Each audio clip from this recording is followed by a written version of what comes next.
Es esmu diezgan drošs, ka tev ir bijusi tāda situācija, kad tuvojās kāds pasākums, kāds notikums.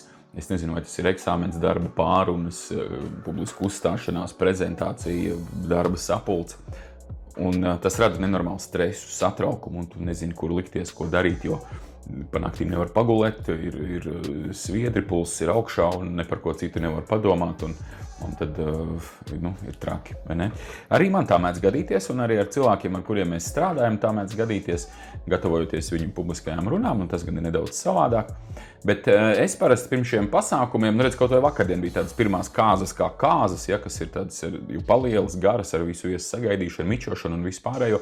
Un parasti cilvēkiem šis ir liels notikums, negribas viņu kaut kādā veidā sabojāt. Es pirms šiem pasākumiem vai pirms šiem satraucošajiem notikumiem, es vienmēr galvā izēju cauri un izdomāju, kas ir tas sliktākais, kas ir tas ļaunākais, kas var atgadīties.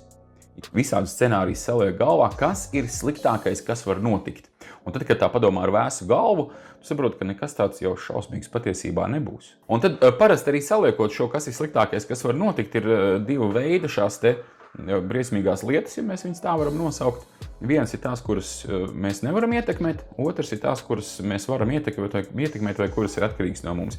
Tās, kuras mēs nevaram ietekmēt, tās, kuras mēs nevaram izmainīt, par tām vispār nav vērts domāt, tās uzreiz var atmest malā un par tām nesatraukties, jo mēs to ietekmēt nevaram. Otrs šīs lietas, kuras mēs varam ietekmēt, atkal ir jāizdomā šie pāris scenāriji, kā tu rīkosies kaut kādā brīdī, atgadīsies tā vai šitā. Un tici man, tad, kad tu būsi izdomājis, kā tu rīkosies un kas varētu būt tas ļaunākais, tas nenotiks.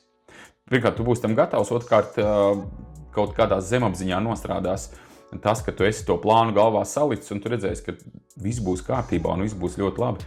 Tā kā atceries, nākamreiz, ja tev ir šis lielais satraukums un tu nevari gulēt un gaidi šo notikumu ar bažām, ar uztraukumu, ar stresu, izdomā, kas ir sliktākais, kas var notikt.